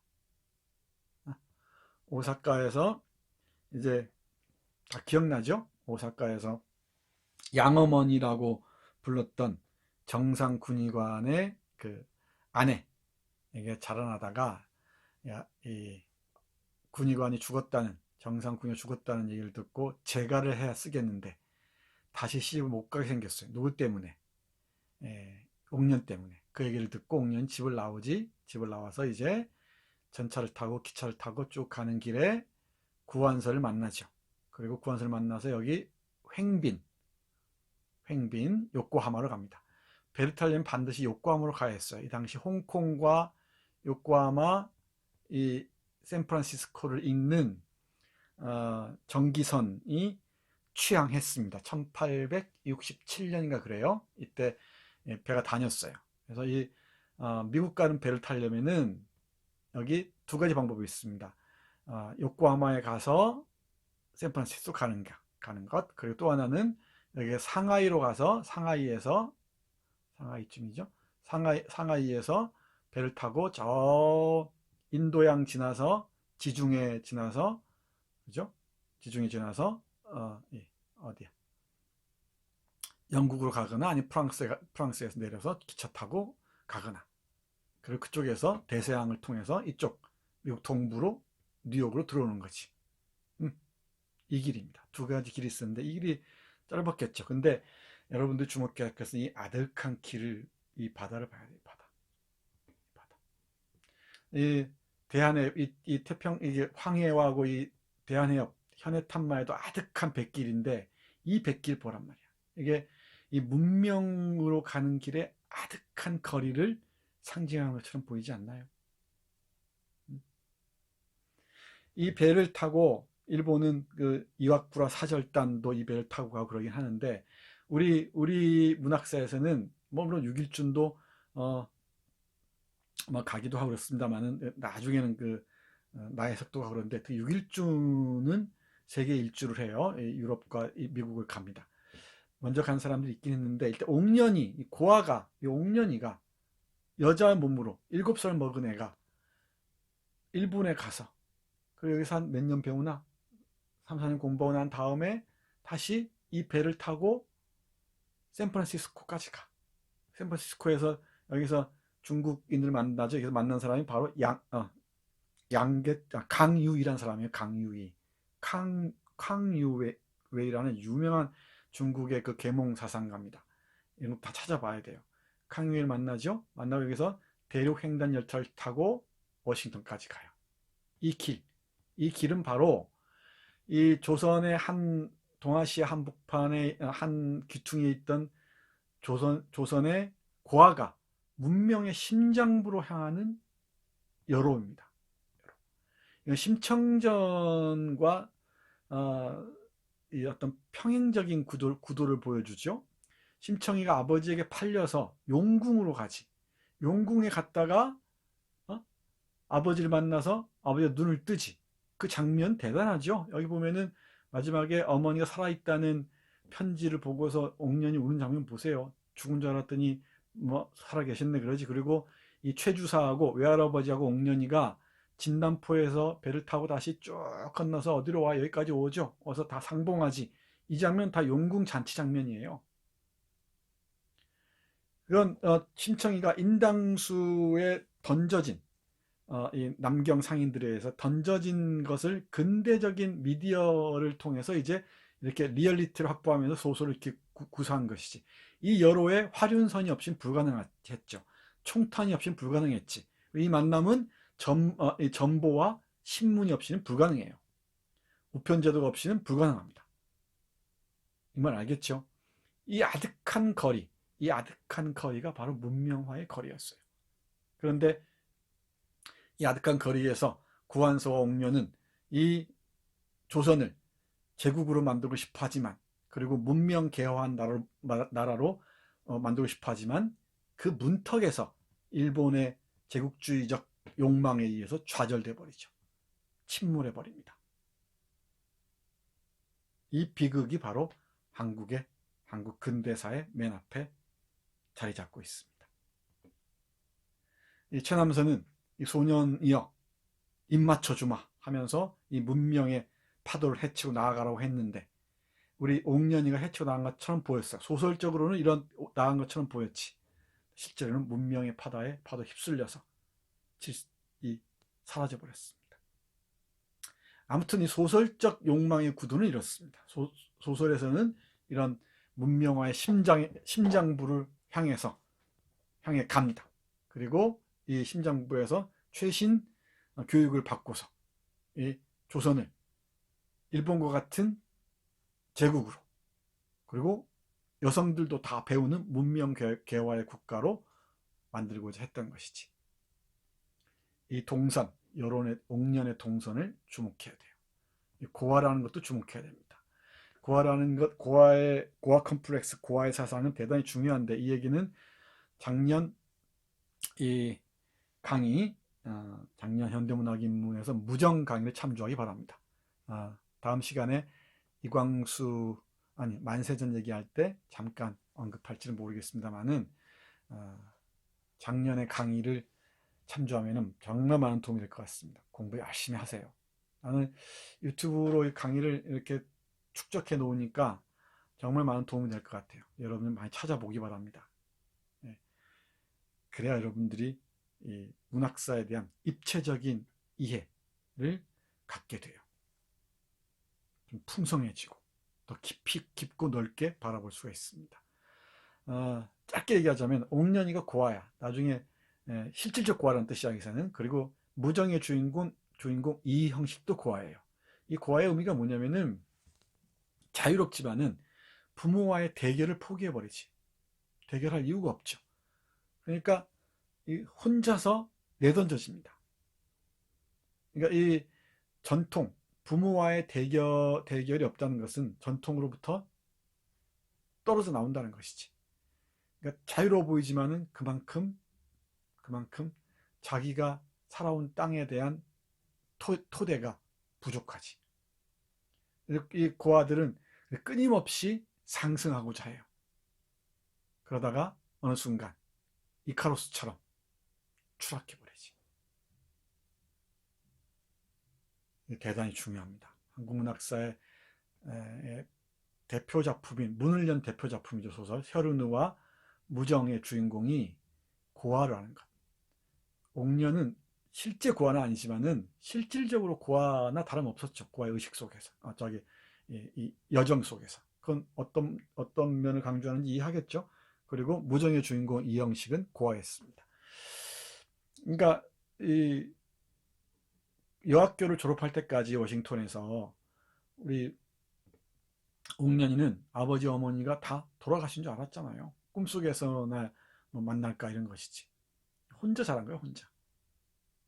이거 주목해야 됩니다. 아주 깊이 있게 얘기해야 되는데 작년 강의를 참조하기 바랍니다. 여기서 그 얘기까지 하면은 진도를 나갈 수가 없습니다. 앞으로도 할 얘기가 많습니다. 재밌는 얘기들이 아주 많아요. 자, 여기 한 문장 볼까요? 여러분들은 이 평양에서 워싱턴, 화성돈에 이르는 이 아득한 거리를 헤아려 보기 바랍니다. 여러분들이 한 달 넘게 배를 타고 한번 생각해 보세요. 이런 문장들 잘 뽑아내야 돼요. 그 길로 요코하마까지 가서 배를 타니 태평양 넓은 물에 마름같이 떠서, 이 마름 물풀이죠. 물에 떠서 자라는 그 부평초, 마름같이 떠서 화살같이 밤낮없이 달아나는 화륜선이 2, 3주일 만에 상항에 닻을 내리니 한 3주, 한 달쯤 걸린다 그러죠. 이곳부터 미국이라. 조선서 낮이 되면 미국에서는 밤이 되고, 미국에서는 밤이 되면 조선서는 낮이 되어 주야가 상반되는 별천지라. 산도 설고 물도 설고 사람도 처음 보는 인물이라. 키 크고 코 높고 노랑머리와 흰살빛에 그 사람들이 도덕심이 배가 툭 터지도록 들었더라도 옥년의 눈에는 무섭게만 보인다. 미국은 문명의 심장부였고 이 저 동아시아 구석 북동아시아 시골에서 온 이 구한소와 옥년이를 완전 주눅들게 만들죠. 이 빌딩들 묘사하는 거 보세요. 그러니까 미국 앞에서 완전히 쪼그라져 버립니다. 그게 우리 근대 사상의 원형적인 모습이죠. 일본 가서도 그렇고 미국 가서도 그렇고 쪼그라들어서 길을 펴지 못해요. 일본이면 제일이고 미국이면 제일이다. 그리고 유럽이면 제일이다. 라는 이 컴플렉스, 열등감에서 못 벗어납니다. 이 열등감과의 대결이었어요. 한국 문학사는. 한국 사상사는. 이 싸움을 어떻게 수행하느냐 문제겠지. 이게 외부의 충격에 의해서 뒤늦게 근대화에 올라탄 한국 이 조선 지식인들의 행로를 맨 앞에서 상징적으로 보여준 소설에서 보여준 인물이 바로 옥년과 그 보조인물인 구한서라는 것. 이 아득한 태평양. 그리고 미국의 이미지, 일본의 이미지들도 눈여겨보기 바랍니다. 됐죠? 여기 이 미국으로 가는 과정은 나는 이 동아 출판사에서 나온 전집을 참조하는데 71쪽 그 최춘의 옥년의 어머니와 최주사 옥년의 할아버지가 가는 그 동선이 훨씬 정확하고 리얼하게 되어 있습니다. 잠깐 볼까요? 이거 아주 워싱턴에 가는 과정이 아주 리얼합니다. 태평양에서 아니다.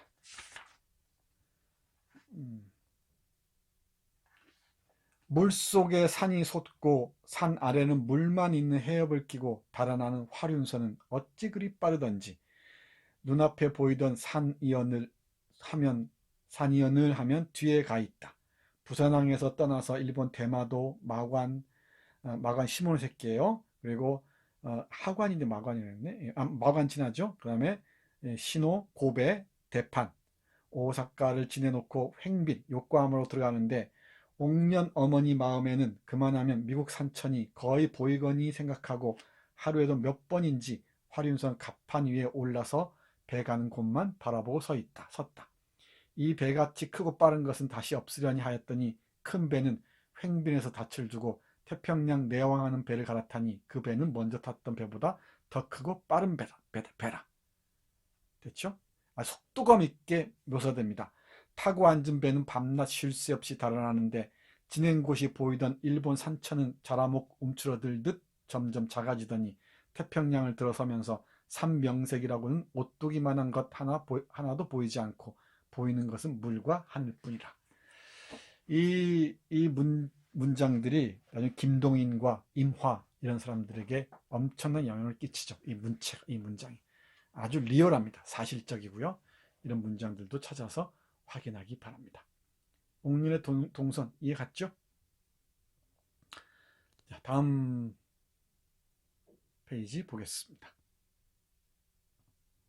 네, 대판 오사카 얘기는 우리 설자, 신문, 호해 얘기 다 화상강의 시간에 했으니까 문명의 심장부로 가보죠. 이게 워싱턴 DC죠. 워싱턴 주는 태평양 쪽에 있고요. 워싱턴 DC 동부에 있는 워싱턴 DC의 1900년대 초반의 모습이라고 합니다. 도서관의 풍경이라 그래요. 아마 옥년이가 이 근처에서 공부를 했을지도 모르겠습니다. 그런 상상을 합니다. 자, 여기 잘 보세요. 뭘 하는지. 구한서죠. 둘이 약혼하자 하면서 얘기하는 겁니다. 구씨는 본래 활발하고 거칠 것 없이 수작하는 사람이라 옥년이를 묻고러니 보더니 이에 옥년아 실차였고 반말하는 거죠. 이 옥년아 하니까 실례했구나. 실체라고 그래요. 남의 집 처녀들어 또 해라 하였구나. 우리가 입으로 조선말을 하더라도 마음에는 서양 문명한 풍속이 젖었으니 잘 봐요. 우리는 혼인을 하여도 서양 사람과 같이 부모의 명령을 좇을 것이 아니라 우리가 서로 부부될 마음이 있으면 서로 직접 하여 말하는 것이 옳은 일이다. 그러나 우선 말부터 영어로 수작하자. 조선말로 하면 입에 익은 말로 외짝해라 하기 불안하다. 외짝해라는 말은 외짝 한쪽이죠. 한쪽에서만 익은 말로 외짝에서만 해라 라고 하기가 불안하다. 이런 의미로 보입니다. 외짝 한쪽에서만 해라 반말하기가 불안하다 이 말입니다. 하면서 구씨가 영어로 말을 하는데 구씨의 학문은 옥년이보다 대단히 높으나 영어는 옥년이가 구씨의 선생 노릇이라도 할 만한 터이라. 영어는 옥년이 훨씬 잘하죠. 이건 샌프란시스코부터 드러났었죠. 그러나 구씨는 서투른 영어로 수작을 하는데 옥년이는 조선말로 단정히 대답하더라. 영어로 해라. 서양 문명에 젖었으니. 이 일본군의 총탄을 맞은 이 옥년이 일본군의 호위로 대판을 거쳐서 소학교 교육을 마치고 이제 샌프란시스코 거쳐서 화성돈, 워싱턴까지 와서 고등교육을 마쳤죠. 그러고 난 다음에 구한선을 만났습니다. 그리고 구한선은 영어로 말을 하자고 얘기합니다. 왜? 조선어로 말하면은 커뮤니케이션이 안 되니까. 이 문장은 대단히 중요합니다. 일본에 우리가 외색을 지워야 한다. 일본의 식민지 잔재를 청산해야 된다. 이런 말들은 참 잘합니다. 그리고 방송에서 일본어로 얘기하면 온갖 질타들이 다 쏟아지죠. 근데 영어로 얘기하면 아무렇지도 않게 받아들여요. 폼나는 것처럼 얘기하고. 이런 학자니 뭐니 하는 사람들이 영어를 일삼아 쓰죠. 한국어로도 분명히 표현이 가능한데 한국어로 표현하기 어렵거나 또는 개념을 얘기하기 위해서는 우리가 영어를 쓸 수가 있죠. 물론 외래어를 쓰지 말라는 얘기는 아닙니다. 근데 프랑스어나 독일어를 쓰면 폼나 보이고 일본어를 쓰면 왜 우리는 부정적인 태도를 취하는가? 물론 일본의 식민지 경험 때문에 그럴 겁니다. 이제 그런 건 좀 더 본질적인 문제로 나아가야 돼요. 이 미국어나 영어나 프랑스어나 독일어를 쓰는 건 폼나고 일본어를 쓰는 건 그래서는 안 되고 그건 일제잔재고 이게 뭔가? 그러면 우리의 사고가 미국이나 독일이나 프랑스에 종속돼도 괜찮단 말인가? 우리 일본의 식민지 잔재나 일본의 식민지에 대해서 비판하는 사람들이 많아요. 그렇지 않은 그 이상한 놈들 빼고 난다면. 그 동시에 제국주의 미국, 제국주의 프랑스, 제국주의 영국, 제국주의 독일, 그죠? 제국주의 이탈리아 이쪽에서 비판할 수 있어야 돼. 그 제국주의자들이 식민화하는 그 과정들을 보세요. 어떤 일이 있었는지. 한국의 지식인들은 대부분이 미국의 학문적 노예예요. 주요 엘리트들이 우리 지배 엘리트들이 다 미국 유학 출신입니다. 미국에 대한 적극 이 전적인 뭐랄까 종속 아무렇지도 않게 여겨요. 미국에서 있었던 일이다. 미국이 얘기했다. 워싱턴 포스트에서 얘기한 거다. 이건 유럽에 대한 예속보다 훨씬 심각한 수준입니다.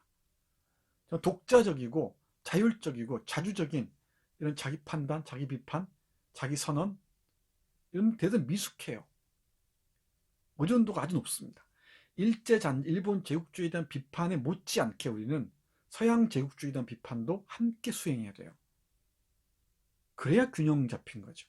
그래야 제국주의적 사유체계로부터 벗어나서 우리 독자적인 대안적인 우리 사고체계를 어떻게 구축할 것인가 고민할 수가 있는 거지. 영어 중심적 사고 보란 말이야. 20년 30년 배워도 한마디도 못하는 영어에 우리가 투자하는 기회비용이 얼마나 많은가. 여러분들 얘기잖아요. 여러분들 얘기. 이게 뭐겠어요. 예속돼 있다는 얘기지. 정신적으로 예속돼 있다는 얘기예요. 그렇기 때문에 유치원 때부터 구강 구조를 수술하면서까지 영어 발음을 잘해야 한다고 온갖 애를 쓰죠. 온갖 돈을 쏟아붓고. 이게 뭔 짓입니까? 한국어로 잘해도 한국어로 정확히 표현하고 그러면 다 통해요.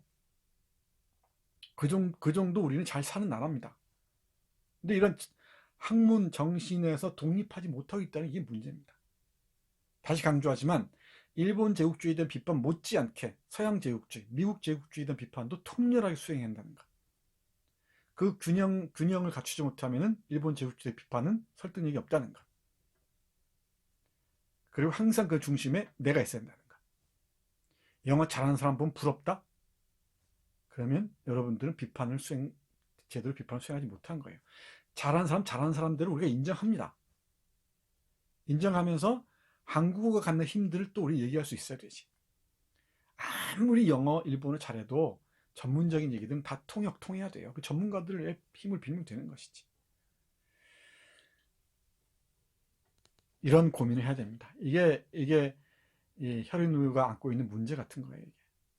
이런 것들을 눈여겨봐야죠. 그래서 이런 게 반면 교사가 되는 거지. 이때부터 우리는 이미 문명의 핵심인 미국에 끌려 들어가고 있었던 겁니다. 일본 제국주의의 침략을 받았지만은 제국주의도 일본 제국주의와 아주 긴밀하게 관련이 있었죠. 여러분 잘 아는 가스라 테프트 조약 이런 걸 한번 따져보세요. 가스라 테프트 조약 찾아봐봐. 이런 것들은 공유를 한번 해보세요. 누가 찾아서 한번 해볼까? 우리 송미 씨, 임송미가 가스라 테프트 조약이 뭔지 간단하게 정리해서 댓글로 올려주세요. 그러면 딱 알 겁니다. 가스라는 그 당시 일본의 외교관이었고 테프트도 국무장관이었습니다. 미국에. 그래서 미국은 필리핀을 먹고 일본은 한국을 먹어라 라고 계약했던 이 조약을 맺었던 거예요. 그리고 그런데도 독립신문이나 서재필이나 이런 사람들은 미국을 구세주로 알았지. 그리고 미국을 지상낙원으로 알았습니다. 지상낙원으로. 미국인이 되자고 몸부림쳤어요. 그래서 우육, 소고기와 빵을 먹고 우리도 미국인의 체격을 갖자 이렇게 얘기했습니다. 일본에서 그런 사람들이 있었죠. 영어를 쓰자 그래서. 윤치호라는 사람은 아주 30년 넘게 40년 가까이 영어로 일기를 쓰죠. 그게 또 다른 얘기긴 하지만 이런 점들 주목하기 바랍니다. 이런 게 반면 교사예요. 반면 교사. 다음 봅시다.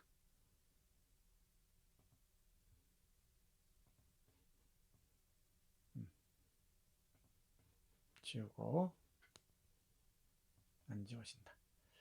자, 다음 페이지. 자, 마지막 슬라이드입니다. 비사맥 같은 마음이라고 제목을 달았습니다. 비사맥 같은 마음. 비사맥이 누구더라? 이런 거 다 알아야 된다 그랬죠? 비사맥? 비스마르크입니다. 비스마르크. 왜 뒤로 가나? 네. 왜 이러지? 네, 이 비스마르크입니다. 이 비스마르크가 이 당시 한국 그 개화파 지식인들의 영웅처럼 받아들여집니다. 그리고 나폴레옹 정기 못지않게 비스마르크 정기도 이 시기 근대 계몽기라 그랬는데 이건 뭐 작년 강의를 보시면 참조가 돼요. 되게 19세기 말 1880년대부터 1910년 요 무렵까지를 얘기합니다. 또는 한말이란 말도 쓰고요. 여러 가지 표현이 있습니다. 근대 계몽기에 많은 전기 문학들이 등장하는데 바이오그래피, 전기 문학들이 등장하는데 이 비사맥이나 나폴레옹 같은 영웅들의 전기가 많았어요. 영웅을 기다리는 것이었겠지. 그리고 이제 망한 나라 얘기들도 많았고요. 베트남이나 폴란드나 이런 망한 나라 역사를 배우는 것도 있었고 또 이런 위대한 영웅들의 전기를 배우는 것도 유행이었습니다. 읽는 것도 유행이었어요. 그래서 비스마르크가 심심치 않게 등장합니다. 비스마르크는 뿔뿔이 흩어져 있던 독일의 여러 나라들을 하나로 통일한 사람이죠. 독일과 일본은 비슷한 시기에 그 근대 국가를 만듭니다. 1860년대 중반. 그때 그 중요한 역할을 했던 사람이에요. 근데 통일된 근대 국가를 향한 욕망을 비스마르크에게 투영했던 것이겠지. 구한세의 목적이 그래요. 공부를 힘써하여 귀국한 뒤에 우리나라를 독일국같이 연방도를 삼때, 연방 국가를 삼때 일본과 만주를 한데 합하여, 문명한 강국, 그러니까 일본과 중국 일부를 합하여 문명한 강국을 만들고자 하는 비사맥 같은 마음이요. 옥년이는 공부를 힘싸여 귀국한 뒤에 우리나라 부인의 지식을 넓혀서 남자에게 압제받지 말고 남자와 동등 권리를 찾게 하며, 또 부인도 나라의 유익한 백성이 되고 사회상에 명예 있는 사람이 되도록 교육할 마음이라. 그러니까 옥년이는 여성 교육을 맡고 구씨는 정치 영역에서 이제 정치 외교 영역에서 조선을 만주와 일본을 합한 대제국으로 만들고 싶다는 것이지. 이 제국에 먹히기 직전인데 이 제국의 꿈을 꾼다는 것도 좀 허황해 보이긴 합니다만은, 자기가 지금 어떤 상황에 처해 있는지, 조선이 어떤 상황에 처해 있는지에 대한 깊이 있는 반성이랄까 성찰이 거의 보이지 않죠. 그런 점에서 이 구씨의 목적은 대단히 낭만적이라고 얘기할 수 있습니다. 낭만적이라는 말은 비현실적이라는 뜻이에요. 나중에 낭만주의는 따로 얘기할게요. 되게 비현실적으로 보입니다. 여기서 문제가 되는 것은 내가 계속 강조하는 겁니다. 조선이 제국주의의 먹이가 되는 것은 부당하고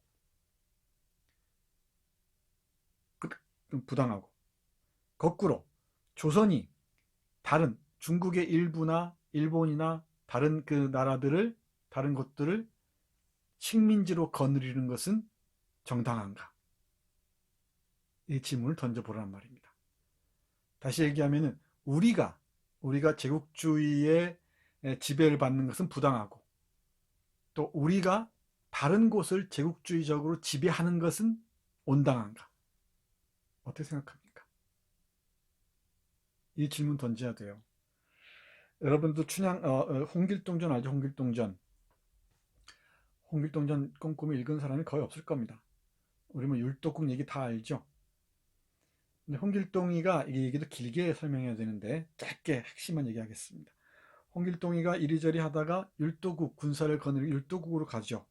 근데 율도국이 어떻게 묘사되는지 잘 보세요. 율도국은 잘 사는 나라예요.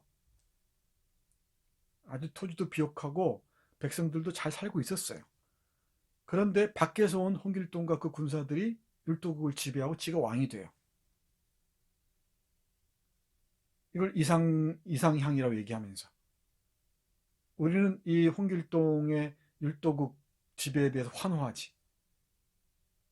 만약에 일본판 홍길동이 있어서, 율도국을 오키나와라고 얘기하는 사람들이 많이 있는데, 그때는 뉴큐라고 그랬죠. 유구섬이라고 했습니다. 일본의 홍길동전과 같은 소설이 있어서 홍길동이라는 같은 인물이 잘 살고 있는 조선을 들어와서 조선을 지배해서 지가 왕이 돼서 잘 먹고 잘 살았다 하면 어떤 반응을 보일 것인가? 이 고민입니다. 우리가 일본 제국주의를 비판하고 또 서양 제국주의를 비판할 수도 있습니다. 동시에 우리 안에 있는 제국주의적 이 멘털리티, 이 정신, 우리가 제국주의자의 위치에 있을 때는 어찌할 것인가? 여러분들 아프리카나 동남아시아나 남미를 바라보는 우리의 시선들 떠올려 보세요. 어떻습니까? 우월감 있나 없나? 그 우월감이 제국주의와 결합하면 대단히 위험해지죠. 이게 인종차별로 나아가고요.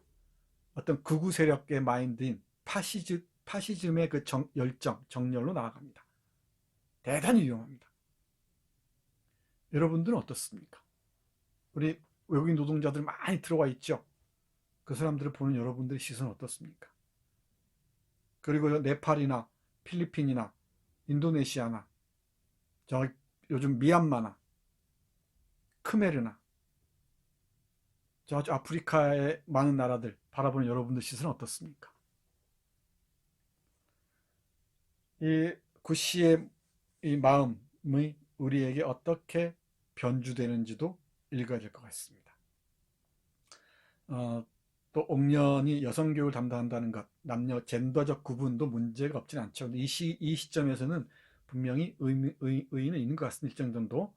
그런데 이 혈흔후의 뭐 후반부를 계속 쓸 것이다라고 연재본에서는 얘기하고 단행본에서도 얘기하는데, 뭐 혈흔후 상권 종 끝나고 이제 학원에 이어질 것이다 하는데, 학원에서는 다 실패합니다. 얘들이 조선으로 돌아오면은 얘들이 뜻을 펼칠 수 있는 토대가 있나요, 없나요? 없죠. 다 무너져 있는 상황이지. 그게 이제 혈흔후 하편, 또는 모란봉이죠. 모란봉 이렇게 이어지는데, 그 소설 구조에서 파탄에 잃어버립니다. 이런 꿈들은 다 사라져버리고, 옥년이가 결혼하니 많이 이상한 그 아기 다툼으로만 이어집니다. 뭐 거기까지는 알 필요 없습니다만은 이런 것들도 읽을 수가 있습니다. 이 말고도 이 혈흔후에서는 정말 많은 것들을 읽어낼 수가 있어요. 네, 내가 계속 강조하지만 이인직이 친일파니까, 혈흔후도 친일파 소설이니까 쓰레기 같은 거니까 다 쓰레기통에 처박아야 된다, 이런 배울 게 아무것도 없습니다.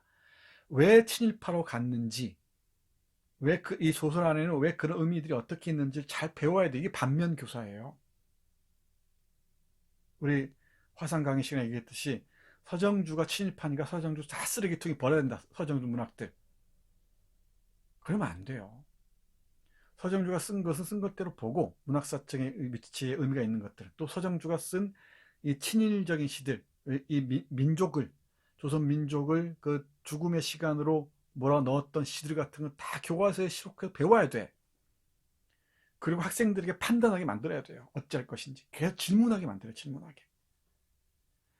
이 민족주의로 무장한 사람들은 대단히 그 뭐랄까 일도 양단식으로 평가합니다. 친일 행위 요만큼만 보면 다 쓸어봐야 된다. 그 역사는 청산되는 게 아니에요. 친일 행위를 했던 사람들, 그 사람들의 반성, 성찰, 행동의 절제 분명히 필요하죠. 계속 촉구해야 돼요. 그런 일들이 계속 나오지 않게. 그리고 한국 후의 정치들이 끝없이 그걸 물어야 되죠.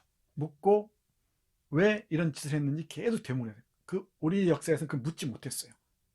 반민특위도 실패했고, 이 친일이 반공으로 바뀌면서 빨갱이 사냥이 날뛰기 시작했고, 이런 그 역사적 비극들을 반복하지 않기 위해서는 식민 일제강점기에 복무했던 그 역사들을 우리가 하나하나 봐야 됩니다. 문학사에서도 마찬가지. 이 부분은 계속 강조하지만 여러분들이 계속 질문을 던져야 할 겁니다. 자, 마무리할게요. 앞에서 얘기했죠? 여기 보면은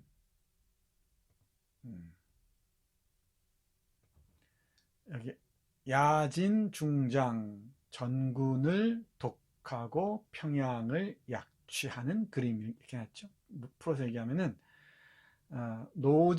노즈라는 일본의 당시 평양에 왔던 일본의 그 군인이 있어요.